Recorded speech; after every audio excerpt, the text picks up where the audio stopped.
Hello, hello, and welcome back to Macca in Your Attic, a Paul or Nothing spin-off show where the guest always shows me their junk. Yes, we are back, folks. We're going to go through another attic to sift through the tit and the tat to find the primo Macca/Beatles memorabilia. We're going to see 5 uniquely fun, strange, sentimental items from my guest Beatles collection, each with their own story, hopefully.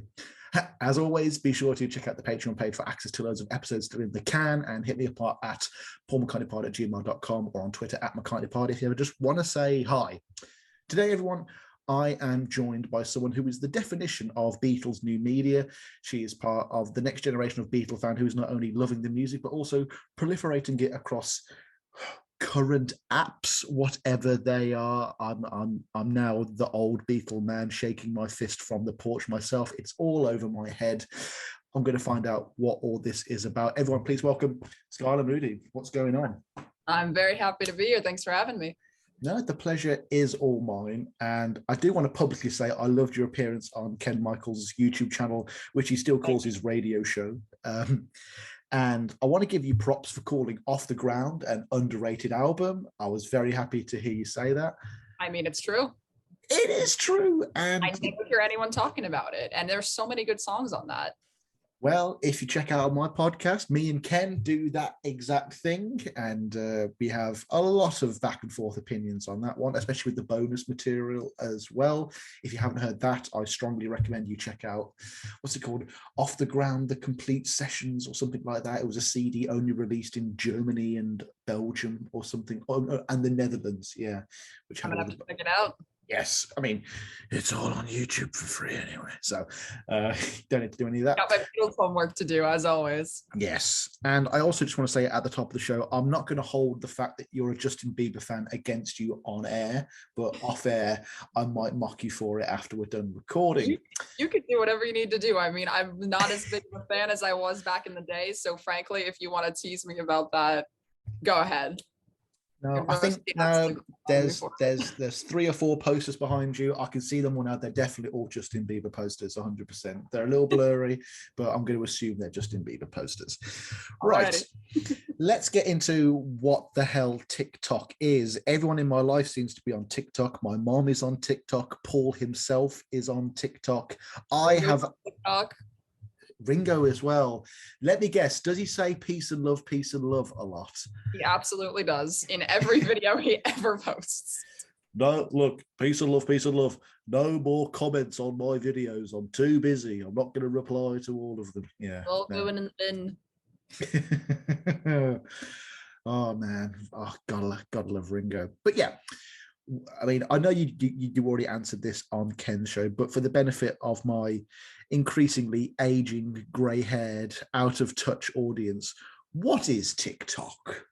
TikTok is basically, it's almost in a way kind of like the old app Vine, where you can post really I thought it was like Vine, yeah. It kind of is. You can still post short videos, definitely longer than Vine, but anywhere from 15 seconds up to 3 minutes. I think it might even be 10 minutes now. I don't know if they still have that feature, but it's really just an opportunity for you to post any kind of videos you want, whether it's you talking straight to the camera and giving your opinion on something, giving some advice. If you are like a dancing channel, you want to make dancing videos, you do your thing. If you want to show off your Beatles memorabilia collection, then by all means, you've got the platform to do that. So really TikTok, there's different sides to TikTok. You can be on anything, you can do whatever you want. It's very various in terms of what kind of content creators can be on there. And it gives you so many opportunities to be able to reach a greater audience rather than just one specific one and speak your mind and end up doing podcasts like this.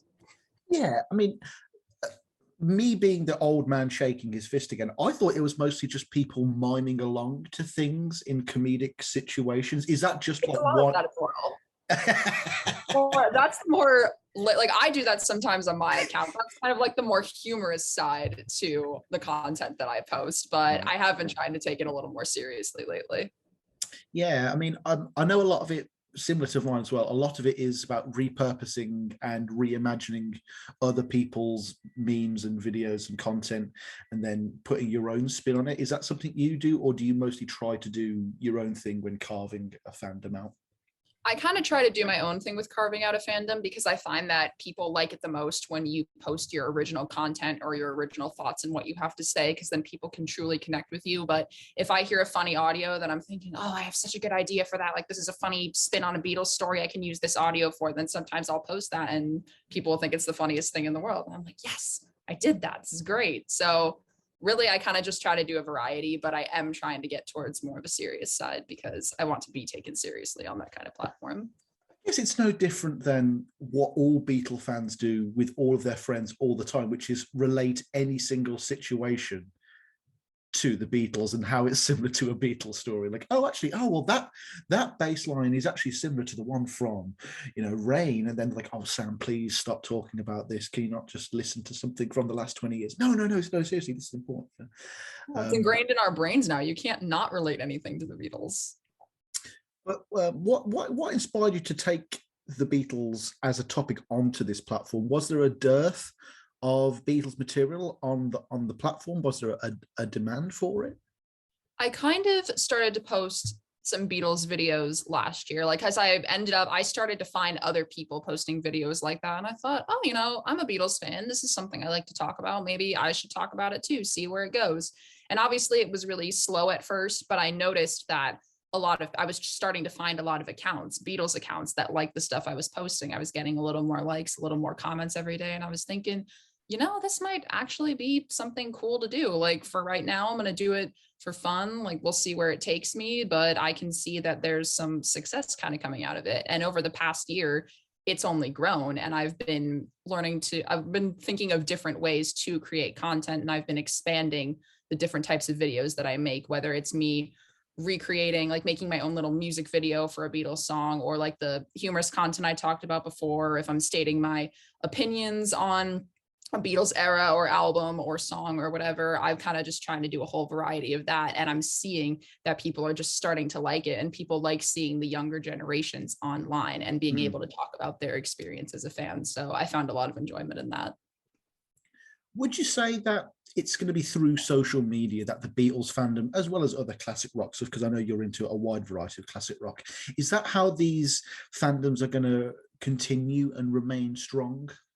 I would say so, because this is how, back in the day, you didn't have this way to connect with so many people of all different ages across the entire world. It wasn't just right at your fingertips. And now you have this, and you can say, oh, like I want to get so-and-so's opinions on this. And you could put something out there and you can have a million people respond to it. And it's a really good community online. I know a lot of people, my parents included, kind of like to bash social media a little bit, and they're kind of like, oh, like, what's the purpose, blah, blah, blah. But it's becoming almost essential for people of my generation, because it's how we're communicating with others. It's how we're getting our messages out there. And when you bring that into a fan base setting, that's incredibly important, because it's all about community and it's all about engagement and being welcoming towards one another.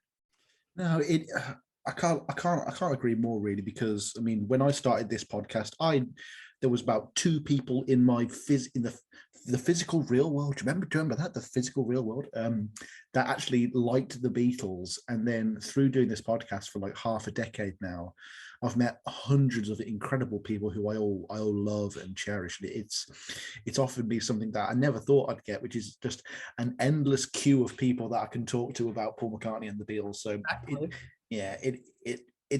it's so important.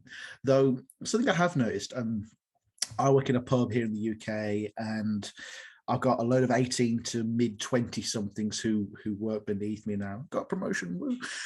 And it shocks me how little they seem to care about the concept of the album as a collection of songs in a particular sequence and a singular piece of art that an artist puts out. Playlists are so easily made now. You don't have to make a mixtape in that classic 80s movie sense. But I guess the idea of even recommending an album is something that's quite dated in itself. So talking about a band through social media is probably a better way to get that engagement, I guess. And you've got huge big releases like the Disney Plus Beatles Get Back, which is also going to be key to continuing to keep them in the modern pop culture zeitgeist. Absolutely. Now, of course, this is a memorabilia show first and foremost, and whilst I remember being the young or one of the younger Beatles personalities, I'm now one of the more middle-aged Beatles personalities, and it is now the likes of you and kids like Ethan Alexanian or Lucas Hammer to carry on the torch. And I want to get your general view on physical media. Is it something that you and something maybe your peers feel is important when consuming content, old and new, or are you content with just streaming platforms and that kind of thing? I do think streaming platforms definitely makes it a lot easier to be able to just listen to your favorite artists. And I do enjoy sometimes listening to a full album just all the way through in order, like especially if it's Sgt. Pepper or the White Album, like that tells a story. I feel like I have to listen to it all the way through. But then other times I kind of like I'll take a certain aspect of my life. Like, for example, the very first month that I became a Beatles fan, November 2014, I have specific Beatles songs that are on all different albums that remind me of that time when I was first becoming a fan. And it's like, oh, I kind of want to listen to that all at once. I want to get that nostalgia. And obviously they're not all on the same album. So then a way you can do that is you have a streaming platform. Like I have Spotify. I was able to create a playlist like that with all of those songs. And then I can just stream them. I don't have to worry about like flipping over to 5 different albums being like, oh, I got to listen to this song from that one and that song from that one. So streaming definitely makes it easier, but sometimes there's just nothing like popping on a vinyl and listening to something all the way through. And I do have a lot of friends that care about the vinyl aspect as well, but also about streaming. It's funny you should say that because the way I got into the Beatles was through my dad's old iPod, the original iPod that was about this big and it was about £50. It was a big motherfucker, and his playlist was completely out of order. It was incorrectly titled. It had some cold cuts and bonus tracks mixed in with regular stuff, and like in my head, something goes into Glass Onion and Glass Onion goes into We Can Work It Out. That's just how I that's how you learned it. Yeah. Well, and that version of Something as well was that jangly demo version that George did for Abbey Road. And then when I heard the full one with the orchestra, I was like, I prefer the demo actually. So yeah, it's interesting how it's a completely different world the way anyone post 1980 has really been getting into this band, and no two stories are the same, which is quite fun. Do you have any peers your age that have caught the collector bug properly? Like they are really just living from paycheck to paycheck just to get, the George Harrison box set with the gnomes and stuff like that? I have one friend who's about my parents' age. I know he has a huge Beatles collection. His whole basement is just dedicated to Beatles memorabilia and all different books and all different pictures and everything like that. People my age, I'd say, I mean, I know from meeting people online, I've seen a lot of people who like to collect all the merch and have all the records or have a little bit of memorabilia and everything. But I've never met someone in person that has like this enormous collection. And I kind of want to be I want to be the first person that's like, hey, you know what? If no one else is doing it, I want to start doing it. But I feel like I'm going to need a room probably even bigger than this to hold everything that I want to get, because now I'm starting to see every little bit of Beatles merch. I'm like, I got to collect that. I want to get that. I want to get that. And I'm getting that bug. And I'm hoping I can pass that on to some friends that I know in person who love the Beatles just as much as I do. Well, tip number 1, just let people know that when it's around, either Christmas or a birthday, just mention you like the Beatles, and then eventually you'll start accruing that stuff for free, twice a year. It's already beginning, even with it not being Christmas or my birthday lately. Some people are like, oh, hey, I found this Beatles thing. Do you want it? And I'm like, yes, I do. Thank you. Totally get that. No matter how tenuous or tedious it might be. Yeah, I'll take it. I'll just put it in. I don't care if it's one of those Beatles hairspray bottles from the 60s. I don't care. I will take it. No, a friend of mine actually came around last night just to drop this off, actually. What do you got? I'm not sure if it'll come up because of I might have to turn my background off for just 1 second. Man goes on to preferences in the middle. Come on, background filter. Yeah, he found an old Penny Lane poster and just dropped it off. Oh, it's so cool. I love that. I'm really happy with that. I So, wish I could put that in here. shout out to my good friend John Moore. Oh, let's pick another fun background. Hey, let's pick Off the Ground. There we go. Perfect. There we are. So you are also the host of a brand new George Harrison podcast, the Apple Scruffs. Yes. And I'm sure I've heard you say that Lennon was your favorite Beatle. So I want to ask where the idea for this show came from. Were you simply irked by the lack of proper Harrison podcasts when compared to, say, the 900 Paul McCartney podcasts that exist out there now? Well, it actually came from, the idea was mainly started by my friend Katie, who is a massive George Harrison fan. And Katie kind of became friends with Layla and I. Layla I met through TikTok. We do some collaborations together. We've become really good friends. And Hang on, was Layla on one of those Beatle Fest videos? Yes, Layla was Layla with an I. I remember that. Yeah. Yes. Yeah. So it was the three of us, and Layla and Katie are both massive George fans. Obviously, George is a close second favorite for me. And we did kind of notice that there weren't a lot of George podcasts out of there. So we were thinking, oh, let's start something that might be cool. And it could be a Gen Z podcast, you know, the younger generation talking about it, because again, you don't really hear a lot from the younger generation when they're on podcasts or anything. It's a lot of first generation fans kind of deep diving into songs or deep diving into Beatles eras or books or movies. And we thought this would just be something new and fresh and interesting. And just from the first episode alone, we've gotten a really good reception. Oh, well, I'm very happy to hear that. A little bit jealous I didn't get a good reception from my first episode, but anyway, jealousy is not the is not the tone of this show, although inside I'm a little bit like, oh no, oh god. So what's going to happen with the show? Is it going to be going through the albums chronologically, or are you going to just be doing topics, you know, based on whatever you want to talk about that week? I feel like right now it's mainly just any kind of topic related to George, whether it ends up talking about his childhood, or we're kind of deep diving right now into how he was acting during Get Back, or we might end up like, really, it's just going to end up talking about anything George related. Anything is on the table and ready to be discussed. And honestly, going into some songs, I have listened to quite a bit of George Harrison's solo work, but I feel like if we did more episodes related to his songs and to his albums, I feel like I need that, because I feel like I got to really listen to his music. I've been too Lennon focused. No, I mean, I have that with McCartney albums all the time. I'm about to do Driving Rain, Paul's 2001 album. I feel like I've been saying that for about 10 years now, but I'm about to do it. And, you know, when I first listened to it a couple of months ago, I was like, this isn't very good. I'm not really vibing with this at all.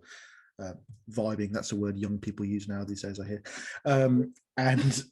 But after, like, you know, listening through it constantly at work and on my bike and stuff like that, suddenly something just clicks. And I imagine that's going to happen the same with going through a lot of the late George Harrison stuff as well. I know All Things Must Pass is one of those albums that you can just instantly like from the get-go. Maybe disc 3 might not be for everyone, or the jam stuff, but it's basically just a collection of all killer, no filler from start to finish on 2 discs. So you're going to have a lot to talk about there, a lot indeed.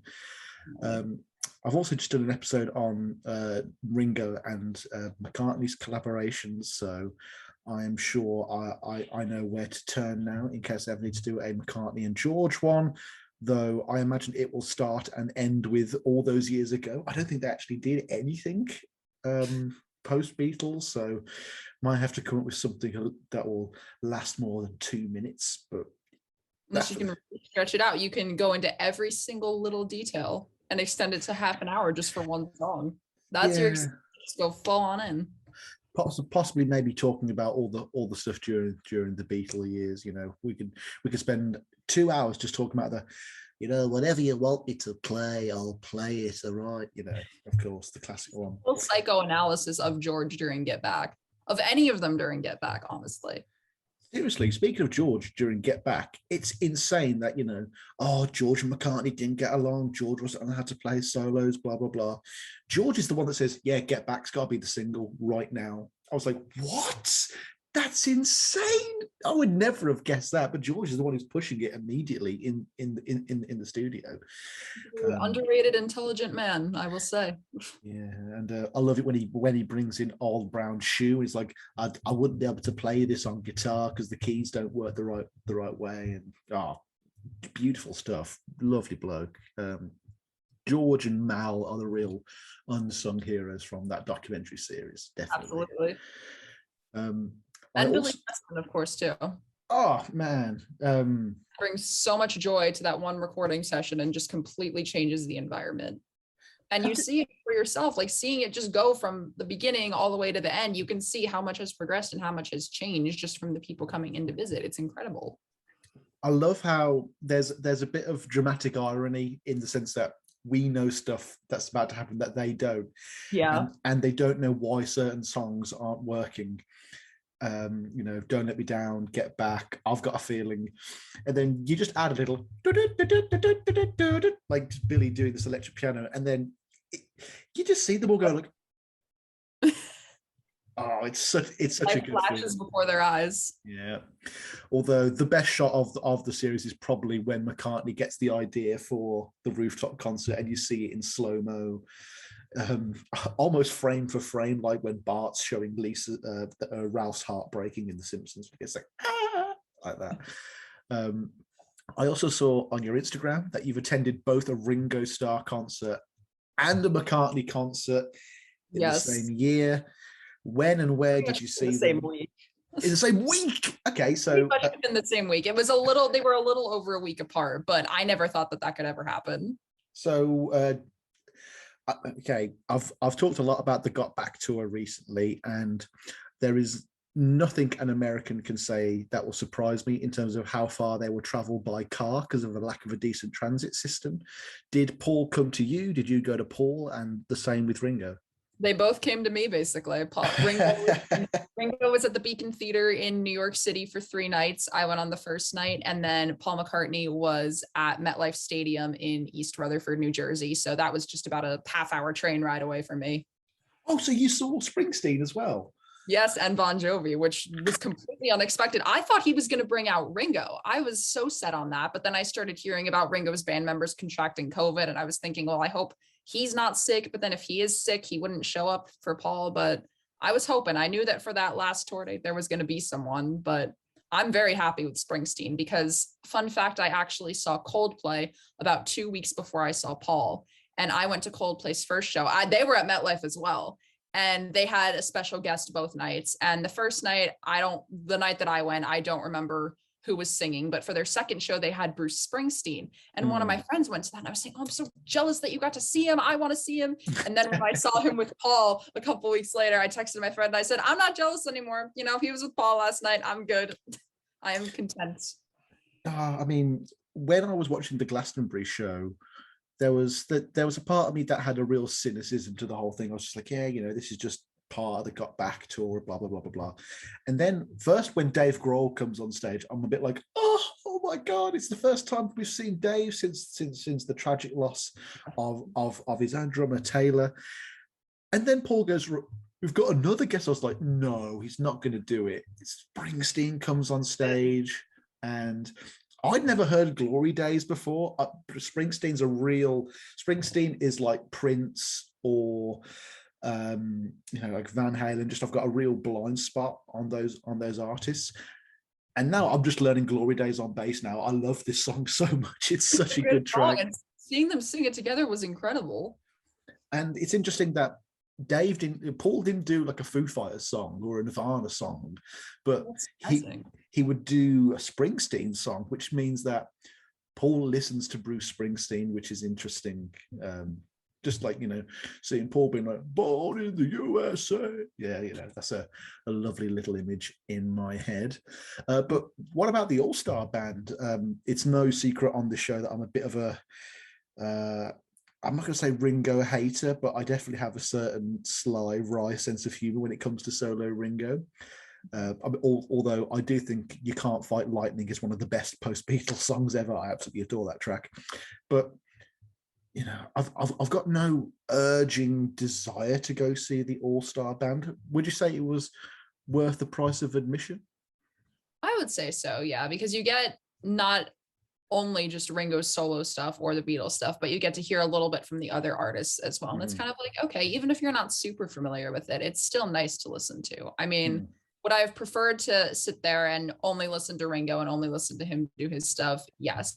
But I did recognize some of the other songs that were being played. Like when Edgar Winter did Frankenstein or when Colin Hay did Down Under, I was thinking, oh, I know this song, and I'm vibing out, I'm jamming with it. The only downer for that whole show was that you couldn't have cameras out, you couldn't record. And of course, I want to stand, I want to dance the whole time during the concert. And then there's people behind me kind of being like, hey, can you sit down? I'm thinking, we are in the presence of Ringo Starr. How can you be sitting down? It baffles me. Not to do another Simpsons reference, but there's that great line from Otto when he goes to see a show, and you never see that character standing up. You just hear him go, "Sit down, you're ruining it for everyone." Yeah, that's ingrained into my mind. I would like to see the all-star band, but since Ringo came out when I went to see Paul in 2018 in London, I kind of feel like I don't need to. Oh, you were there? Yeah. You're lucky. Yeah, I got to see Wonderful Christmas Time and Ringo and Ronnie. What I love about that, I love how in that era it's like, everybody, it's Ringo Starr. And Ronnie Wood is also here. Cool. Okay, I guess. Yeah. You know, still two more legends there. That's incredible that you got to see that. No, but I feel like it would be. I'm trying to think of a good analogy here, but I don't know. But like, everybody in this movie, we've got Robert De Niro and one of the background extras from Suits or something. It's like, oh, okay, cool. I'm glad they're here. Whatever. It's still great to witness. We've got one of the non-original Rolling Stones. All right, I guess that's good for you, Paul. Still iconic, though. Still iconic. I think it's just because they might have been hanging out around that time a lot. Maybe they were just constantly in the same area. Just happened to be in the area. Yeah. I mean, they got back to it's going to go down as probably the best of the latter era Paul shows. Absolutely. The band had a whole different energy there, because I saw Paul for the first time in 2016, and I mean, I was a bit younger at that time, obviously, so memory is a little fuzzy, but I feel like this time around, I don't know if it was just because it was post-COVID, finally getting back out on tour, but the band and Paul just had such a different energy, a lot more energetic. Paul, I think, was more conversational with the audience. The band just smiling, jamming the whole time, having a great time. And I just feel like it was a lot more personal than the first time I saw him. And there were some new songs that he was pulling out. Paul was telling different stories. And I was thinking, this just feels like an entirely new experience. I feel like I'm seeing him for the first time again. That's cool. I'm not sure how deep into the McCartney catalogue you've gone. In both cases, were there songs you hadn't heard before? You know, we introduced certain Paul McCartney songs at a live show. I think Queenie Eye had probably been, from the first time I saw Paul, I think Queenie Eye was the only song that I had heard for the first time. And I was thinking, oh, I like this. And he didn't play it this time around, which was very unfortunate. But going into it, I knew all the Beatles songs he was singing. He was picking more of his popular solo hits. And this time around, he did a lot of stuff from Egypt Station, which is obviously still fresh in my mind because I listened to that when it came out. So it was all stuff I knew. I was jamming out, having a great time. And people didn't yell at me to sit down at that show. So that was great. Ah, that's good to hear. Right, let's crack on with the actual format of this show. We've only been talking for 35 minutes already. Let's actually crack on with the program. I know you've answered this question on Ken's show, so you can give a slightly redacted, shortened version if you want. But when did you first get into the Beatles? And as a second part, when did you first start realizing that you wanted to start collecting some of the stuff, whether it was buying albums, clothing, posters, knickknacks, anything like that? When did you first get that itch? Both of them were kind of at the same time, but it was late 2014, my sophomore year of high school. I was taking a music history class and my teacher started talking about the Beatles. He showed us their movie, A Hard Day's Night. I had been a little familiar with the Beatles beforehand, but this was the first time I was like seeing them like on a screen in a movie. I got to see their humor. I started hearing some of the songs in the movie that I had never heard before. And I was thinking, oh, I could get on with this. And kind of over the course of the month to follow, I just started deep diving into their music, watching any clip of them I could find on YouTube. And I said, oh yeah, these guys are my favorite band. So then of course, at that age, when I have a new hyperfixation, I have to find anything and everything I can that's related to them. So I thought, I need t-shirts. I got to wear them all to show people I love the Beatles. I got to have posters in my room so that when people come here, they know I love the Beatles. I need to find like little like magazine clips, anything to hang up in my locker, anything. I want to collect everything just so that everyone can know what kind of fan that I am. Because whenever, it's still kind of the same way today, whenever I like something, I feel like I really have to commit. I feel like it's impossible to just casually like something. I love the use of the word hyperfixation. I've been trying to come up with my love of the Beatles, and yeah, it is a hyperfixation. It is. You know, whenever I get into a band, it's at the cost of discovering 20 other new bands, because I will just listen to everything by this one group or single artist, listen to every demo and have a really deep knowledge. But my knowledge of the wider music scene's not very broad at all. But, you know, it means I get to, you know, enjoy unreleased 1980s McCartney's studio demos and all that stuff. There's you never thought you'd ever be listening to. Yeah, and it's always nice to have a thing, isn't it? You know, it's always nice to have something that'll make you stand out a little bit more. Now, do you collect other things? Are there any other interests that scratch that itch for you? Really, nothing's done anything for me besides the Beatles in the last 8 years. Like I've been just fully, I thought that my obsession with them was only going to last about a year. And then here I am still kicking almost 8 years later. Nothing has ever hit me or affected me or changed my life in the way that they have. And I don't think anything ever will. Like, of course, I've had other interests along the way, but nothing has really completely taken over the way that they have. For me, the only other artist that came close to the Beatles would have been the American singer Tom Waits. He's the only other guy who's like out vinyl collection that I've nearly completed, but he's much more maudlin and somber as an artist. So you can't really like go running and listen to, you know, some man going, you know, you don't really, it's right. Not that same sort of vibe. But the Beatles are always positive and uplifting and happy, and you know, there's a very easy exercise playlist you can make with the Beatles. I feel like the success to a band is, can you make an exercise playlist for them? Although weirdly, Here Comes the Sun is by far the most streamed Beatles song on Spotify, and it has to be because it's on, because I'm pretty sure one of the big Spotify playlists is like Sunny Day or Summer or something like that, and that's going to be, yeah, it's going to be played. Everyone's going to be listening to for the next 3 months. Yeah. Good Day Sunshine, Sun King. No, Sun King's not going to be streamed a lot. It's sun. It's something. No, something is something. But I could just imagine, you know, some party in America, spring break, and then, you know, they're all listening to Party in the USA by Miley Cyrus, and then that's very accurate. And then cut to Here Comes the Sun. That's what it would sound like if I took over the aux mid party. I'd be like, no, we're gonna listen to some real music, guys. Do you do that thing where you try and find songs by the Beatles or solo Beatles that don't sound specifically like the Beatles to trick people into liking them? Because you can do that with McCartney with his weird techno stuff from the 80s. Sometimes I'll try to pick songs that, like, if it's a solo John Lennon song, solo Paul, George, Ringo, whatever, I try to pick something that's not as well known. Like, I don't want to do like Happy Christmas, War is Over, or Watching Wheels, or Instant Karma, or All Things Must Pass, or anything like that. It's like, I want to pick something that the average person is not going to know. Like, a huge Beatles fan might pick it up, but not my friends. So then I'd start playing it, and then they might be like, oh, who's this by? And I'd say, oh, it's George Harrison, John Lennon. And they go, really? And it's like, yeah. They're like, oh, okay.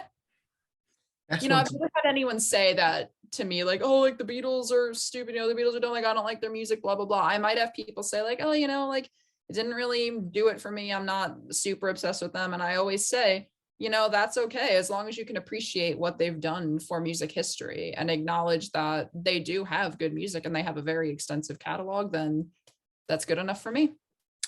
One of the most annoying people I've ever met in my life was a guy who I worked with at a supermarket.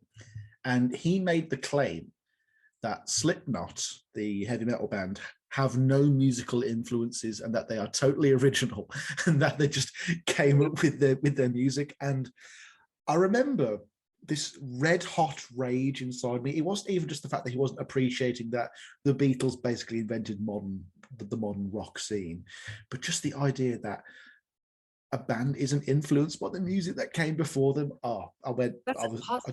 Yeah, it's like it's basics like social studies and history and psychology. You can't be a musician without musical influences, because every musician is drawn, or I should say hyper fixated on a certain artist, and they say, oh, I'm going to be just like that musician. I'm going to, dress like them. I'm going to try to make music like them. I'm going to tell my story, get inspired. And at least for the Beatles, I would say that was Elvis predominantly. Elvis, Chuck Berry, Little Richard, Buddy Holly, the Isley Brothers. But music's very much like comedians. Most stand-up comics, they copy someone for the first kind of 5 years of their career. Like at one point, you couldn't move for Louis C.K. clones or Bill Burr clones, that kind of thing. And then after 5 years, they kind of evolve and become their own comedian. And they learn from experience, and they're able to find their own voice finally, and then put that out on stage. So how do you buy your stuff these days? Do you actually go to physical shops and markets? I know you go to Beatle Fests a lot as well. I imagine you get a lot of stuff there. I came home with a luggage full of stuff for Beatles. I was thinking I was originally going to take the train home, and then I said, nope, because my shoulder is going to break if I try to carry this bag on its own.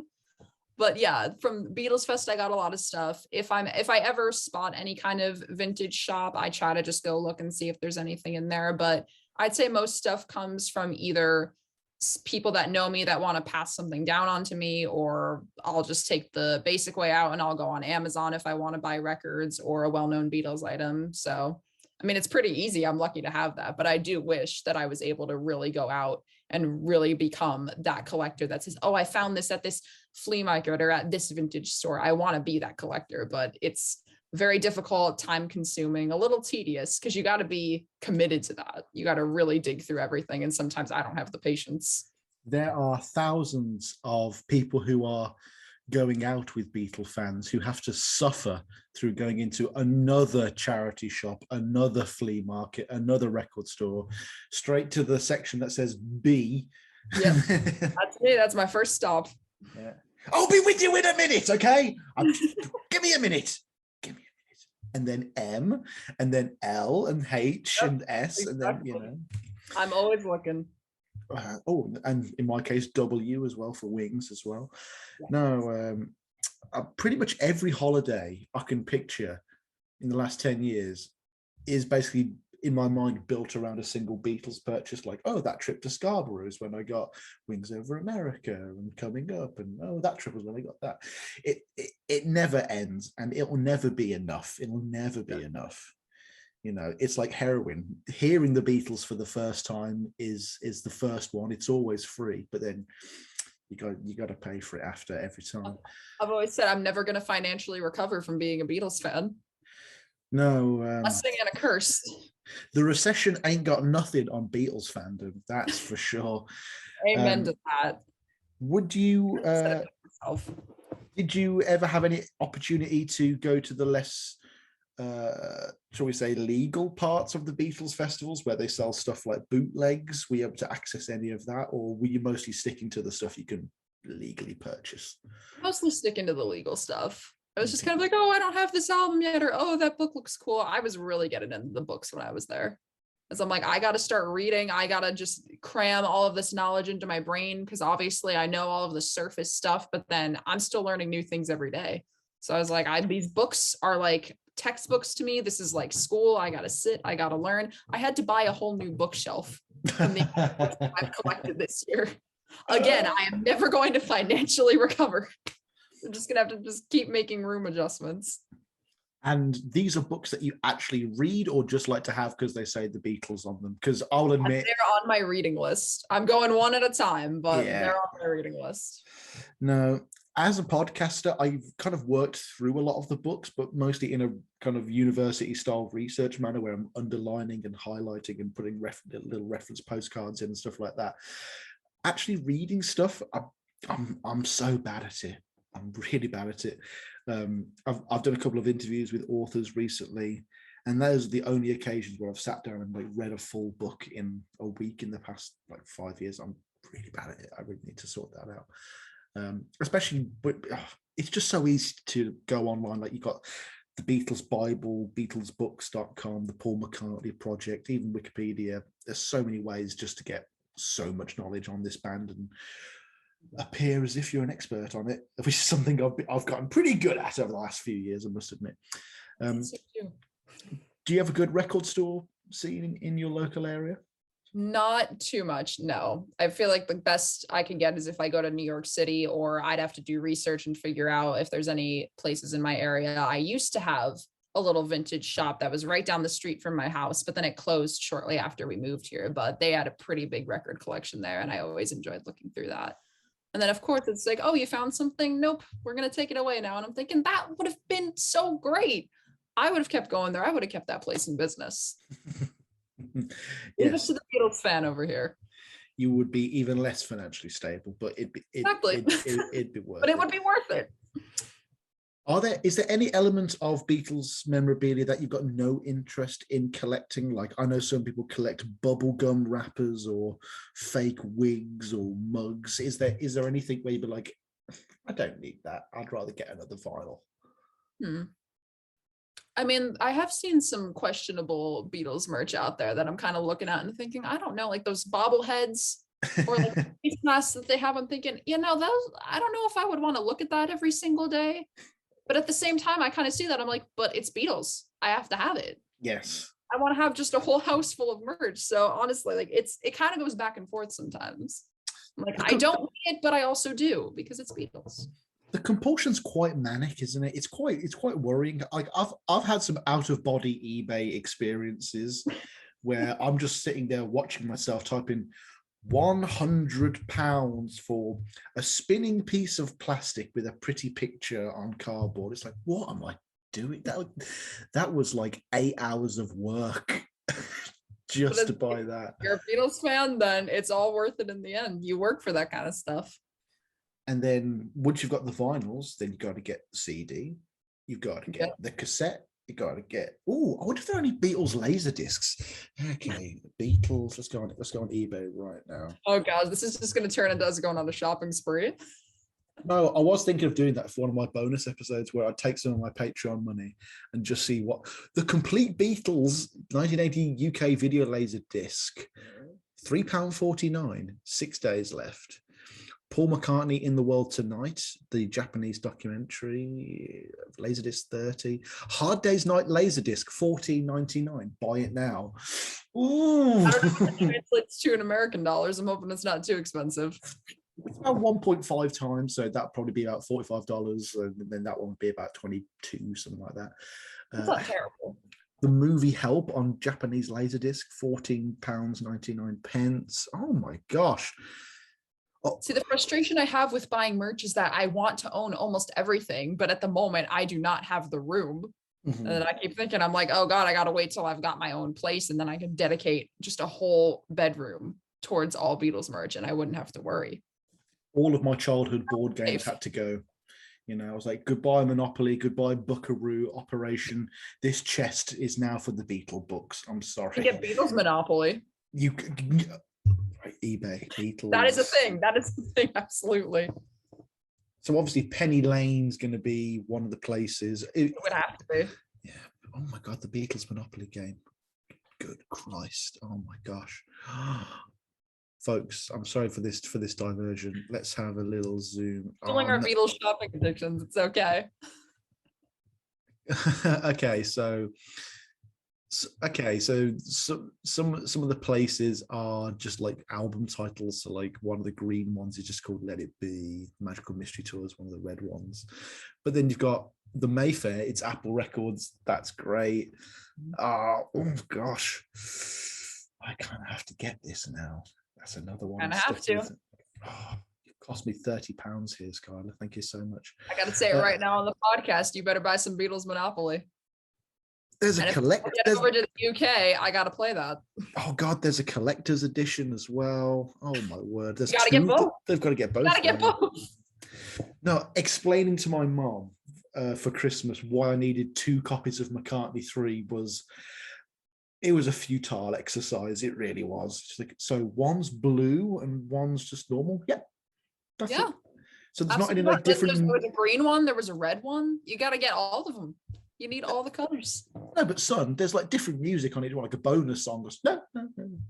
It's just the same fucking album. Actually, let's go on to that. You know, we are in the modern era of, I mean, McCartney mostly does this. I mean, the Lennon estate basically just keeps putting out Imagine and Plastic Ono Band every year on the year in a slightly different remix. That's their thing. McCartney's thing is different colored vinyls, different editions of the same album. What do you think of that? Do you think that's a fun gimmick, a cool collector's thing, or a shameless capitalistic scam?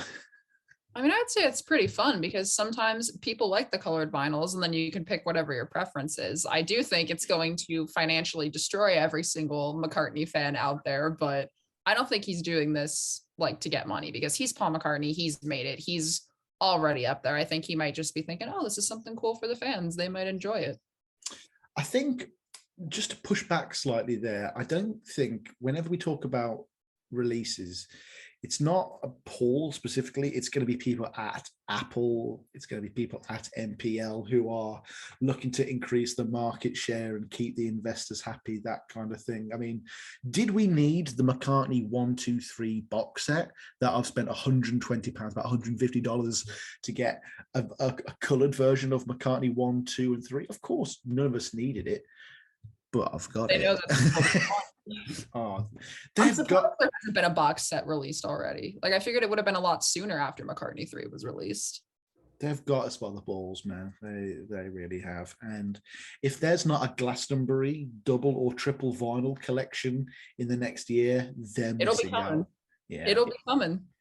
And there'll be a clear version. There'll be a 333 blue, version. Yellow, red, green vinyl. It'll be McCartney 3 all over again. I always like the Spotify Coke bottle green one because I'm like, wow, Paul's so deep into Spotify that he's even getting them, you know, a little slice of the action. That's really interesting. Exactly. Although that might be because he wants to offset the fact that artists make bugger all money off Spotify, so maybe he's getting in somewhere else there. Awesome. So. Yeah, I'm gonna cut this bit out as I scroll through. All the Beatles Monopoly versions. Oh my God, there are so many. There are so. Oh my God, this is pathetic. That's been on my wish list forever. Beatles Monopoly. Oh yeah. The problem is though, it's more useless than the Beatles stamps that I bought or the Paul McCartney stamps because Monopoly is a horrible game. It's very bad. It's an awful game. It's a while. Well, I mean, the problem with the game is that it's a moral lesson rather than a well-structured, fun game because it's meant to teach you about how awful monopolies are.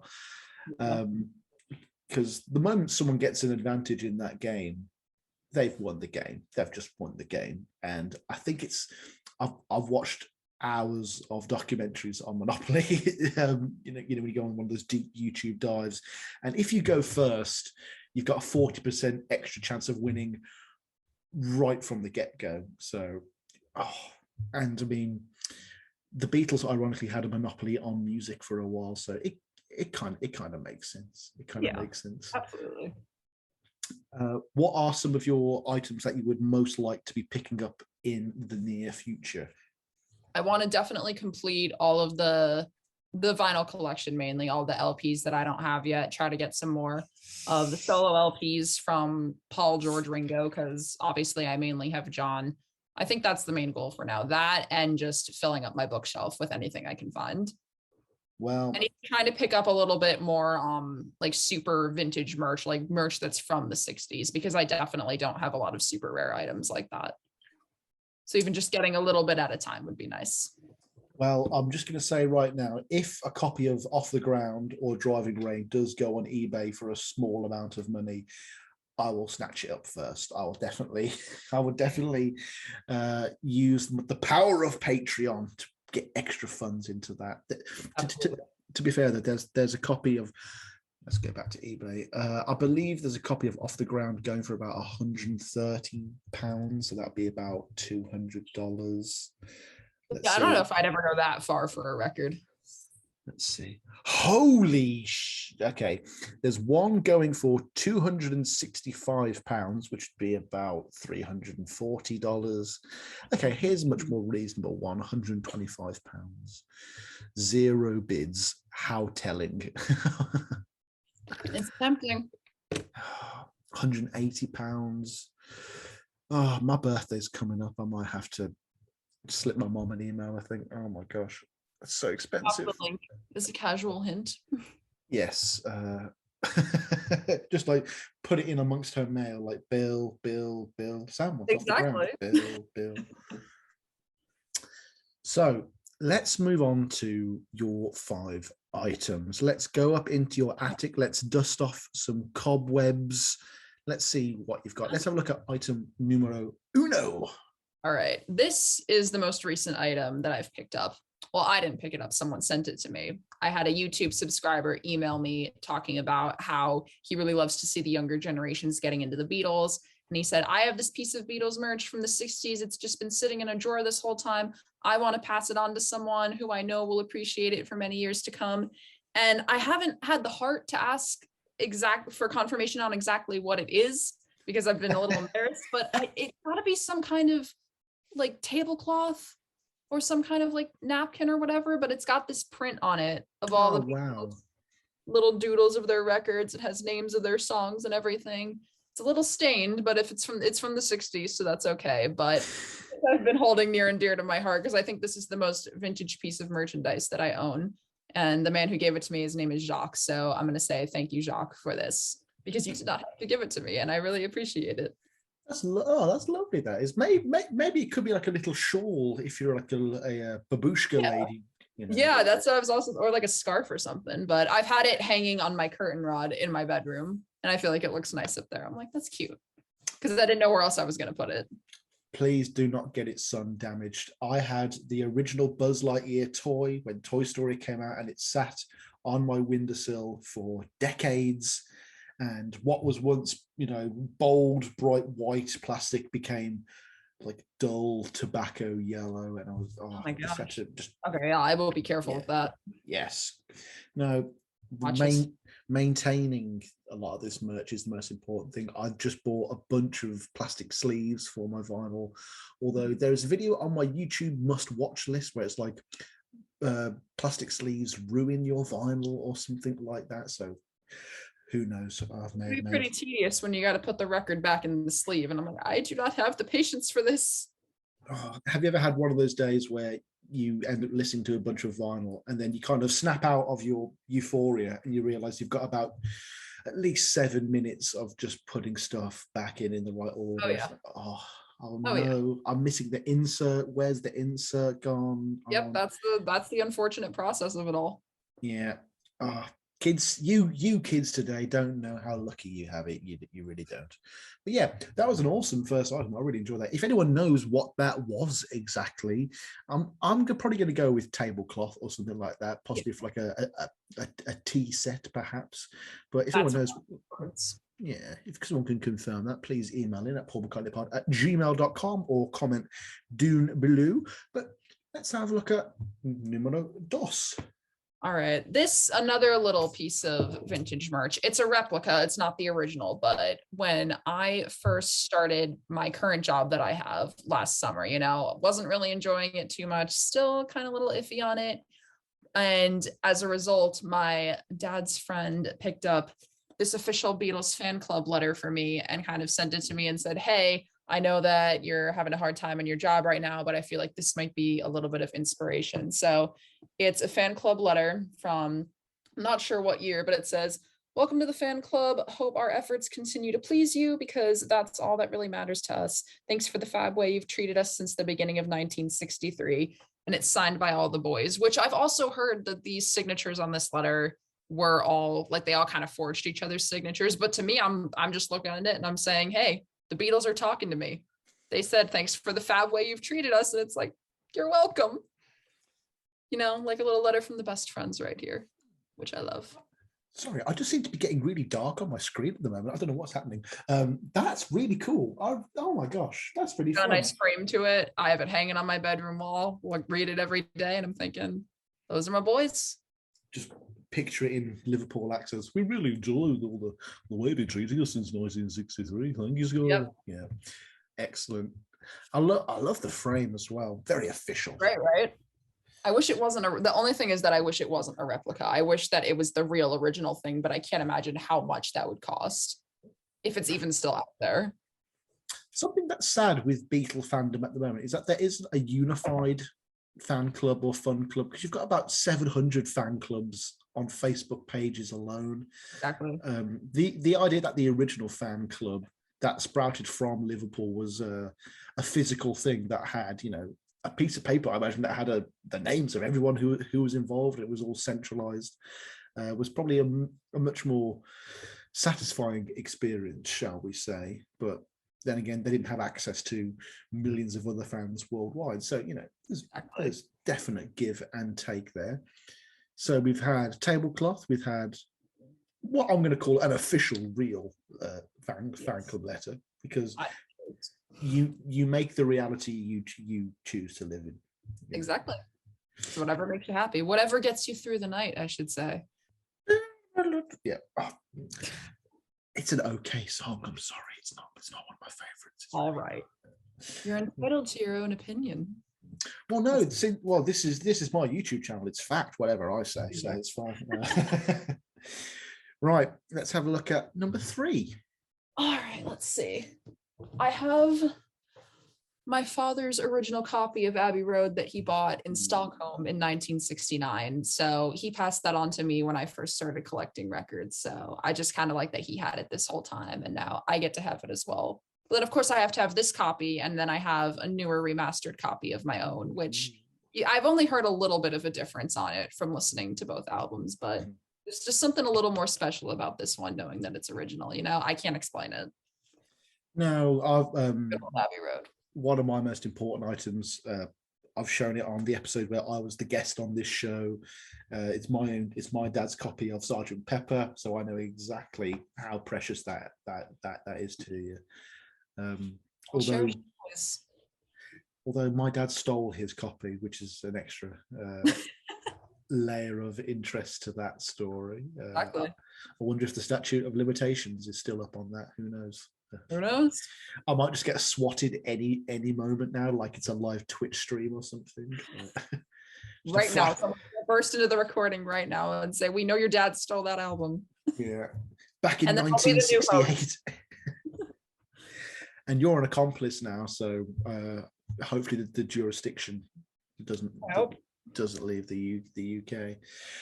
In terms of those remasters, though, they've got less significant as they've gone on. Like with the Sgt. Pepper one, there were so many obvious differences. Like it did feel like a new album. Then on like half of the White Album songs, there were obvious differences. And then you had the demos in with it too. Yeah, those Isha demos are just the best. Dear Prudence, I am absolutely in love with, or even the Los Paranoias jam session. I'm in love with that. I discovered that just a couple months ago, and I'm thinking, I love this. Like, it's a little bit just all gibberish, but at the same time, I'm listening. I'm thinking, this is great stuff. I can't explain it, but I'm in love with it. I had a Bearstein Bears moment with that. I thought that I could have sworn that was from the Let It Be outtakes and all that stuff. Maybe there is another version of it somewhere, but in my head it was like in the movie. So maybe I've come from another dimension where that was the case. Yes, who knows. And then obviously you had the Let It Be box set, and that's mostly just about alternate takes rather than remixes and stuff like that. Though I think Across the Universe, that was the only one where I really noticed there was a major difference. Right. Though I feel like I'm one of the only people on Earth who prefers the World Wildlife Foundation version of Across the Universe. I kind of like the way it's played slightly faster, and you get those backing vocals from those Beatles scruffs that were hanging outside, and they got to be on the record. Awesome little story, that. Awesome little story. And a really cool item. There's nothing more valuable than something that's been passed down from generation to generation. I've also got a copy of my dad's Band on the Run as well, which is very precious to me. Great album. Item number 4. Item number 4.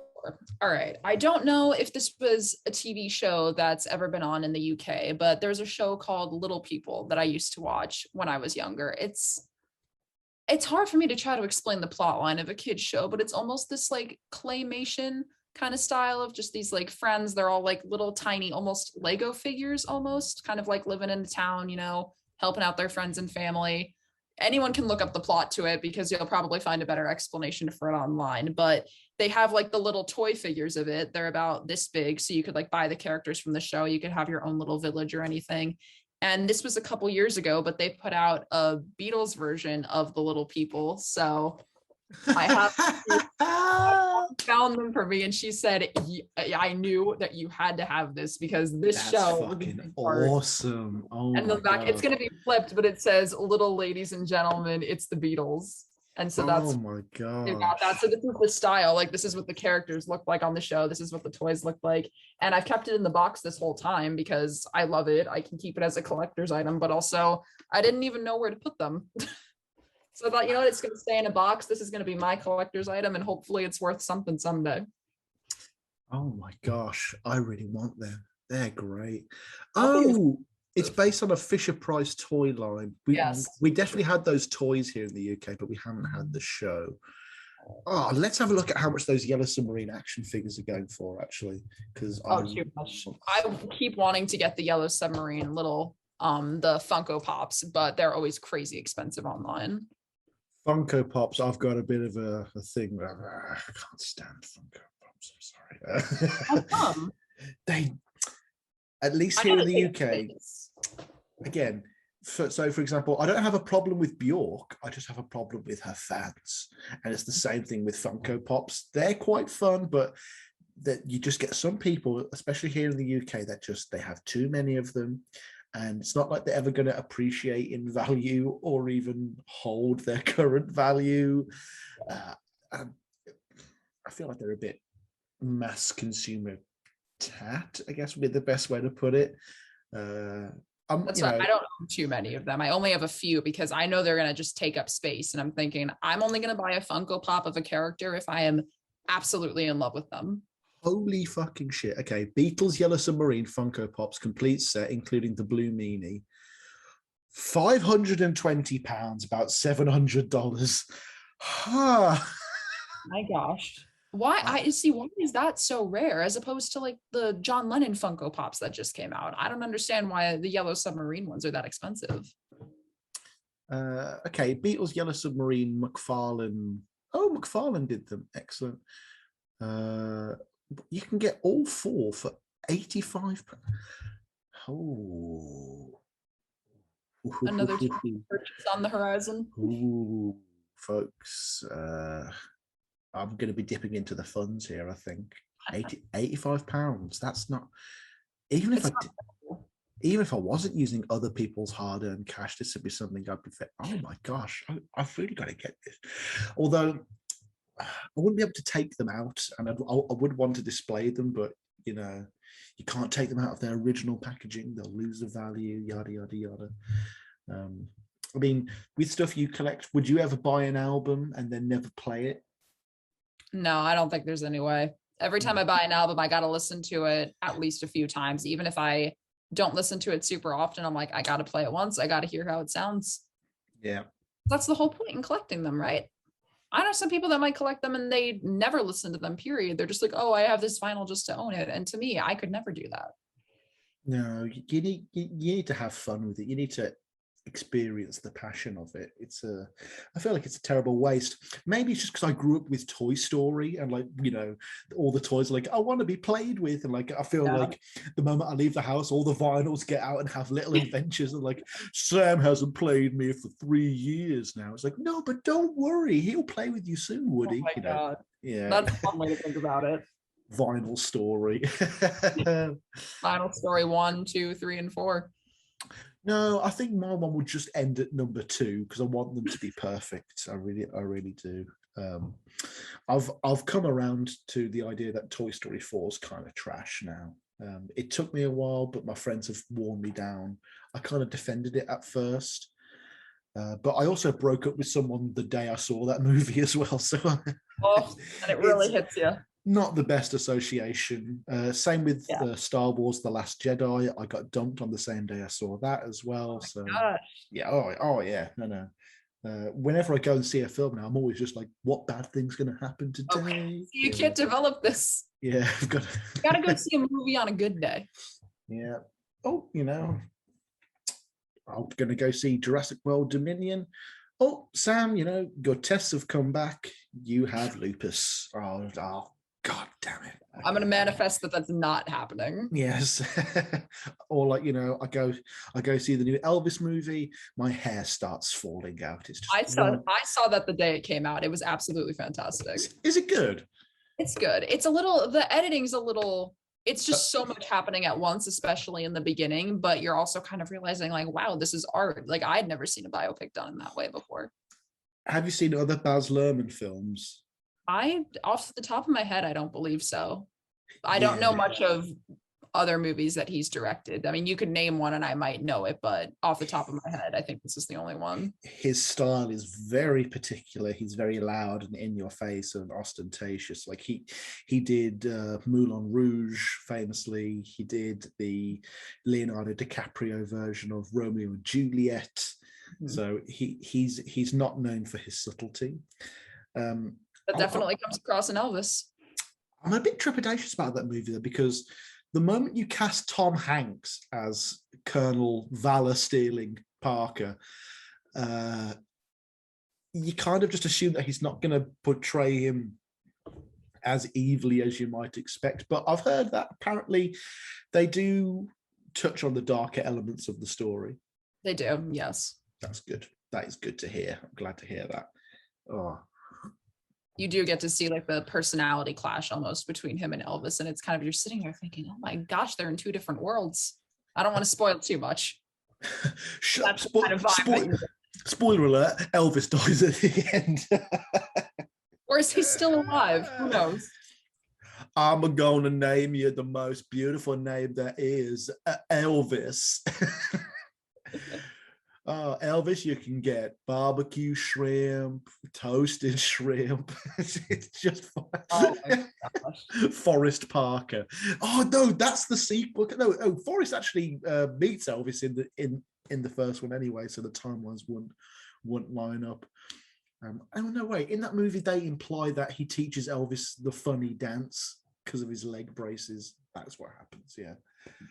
Oh, I've got to watch Forrest Gump again. Right. Let's have a look at your next item. Are we on 4 or 5 now? You're on 5. This is another recent purchase.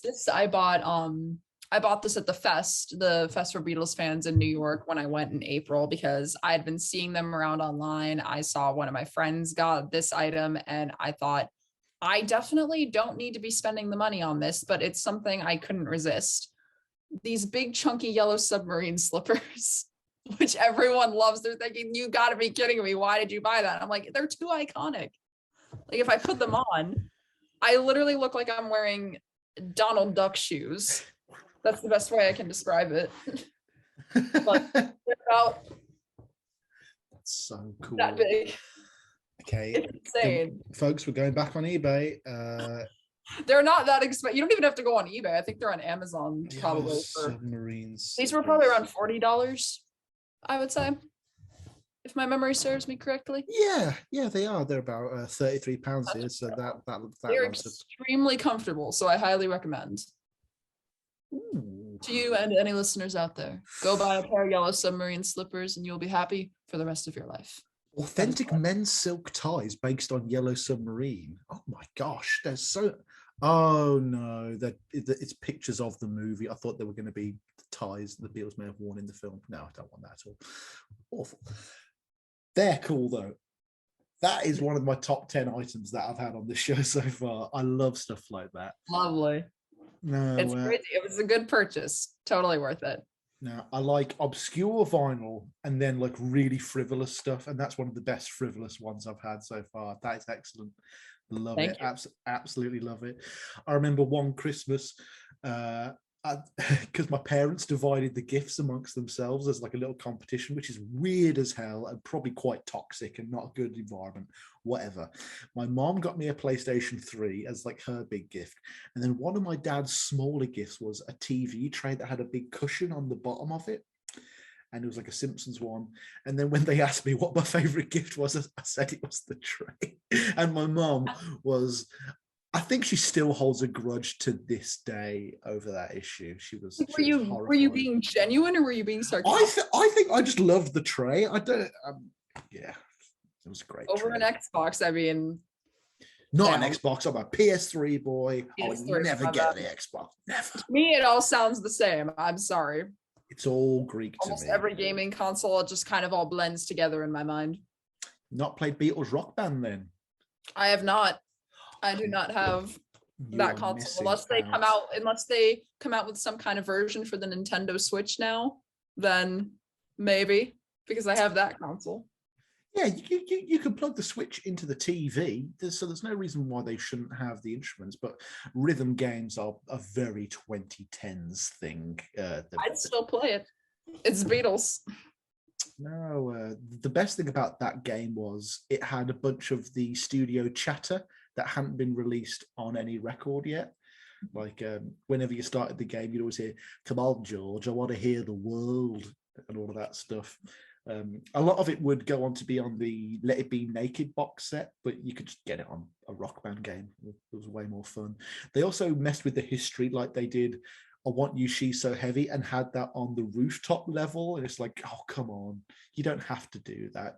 Why not just put One After 909 on the game?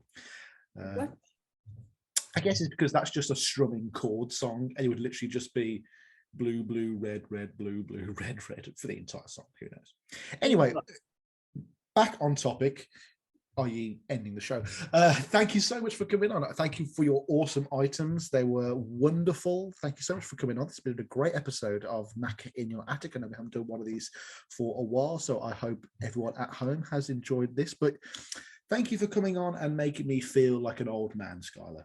And thank you for having me and being able to share my budding collection and a little bit of social media tips and tricks and hopes for the future. No, I'm definitely going to download TikTok and give it a go. Absolutely. I'll probably get scared and shut it off and run away. Like, no. Once you get on Beatles TikTok, you will not. Well, I mean, if you see, there are some posts that are a little questionable, but for the most part, we are all very friendly, loving, humorous people. It's a good crowd. No, I'm sure for every post where someone's being horrible about Yoko, there's 90 other posts that are wonderful. You know, I totally understand that. But just to say about collecting and collections, it's a bit like putting on weight. You don't realize you've got one until you look and go, oh wow, I've actually got a huge collection. It creeps up on you after years and years and years, and then suddenly you realize you're now a large. You know, it's one of those things. I'm totally not talking about my real life. Yeah, but you know, now I've got those big like vinyl cases that you have. I've got 2 of them full of Beatles vinyl now. I've got posters on every wall in the bedroom. I've got a trunk full of books. Every drawer on this desk has got some sort of Beatle ephemera. Let's open one at random now. Oh, it's the McCartney 3 Imagined box. You know, and see, to me, I see that and I'm like, I don't think that's crazy, because I'm on that same level of being a fan as you are. So I look at that and I say, that's dedication. I aspire to be that. No, but I mean, if you go back through previous episodes of this show, you check out like the one I did with Lonnie Pena from the When There Was Fab podcast. He's got a room that puts museums to shame. It's like, oh yeah, so here's my just Abbey Road section. I've got six to 800 different versions of Abbey Road. Oh, this one's got a minor imperfection. This one's got a weird disc.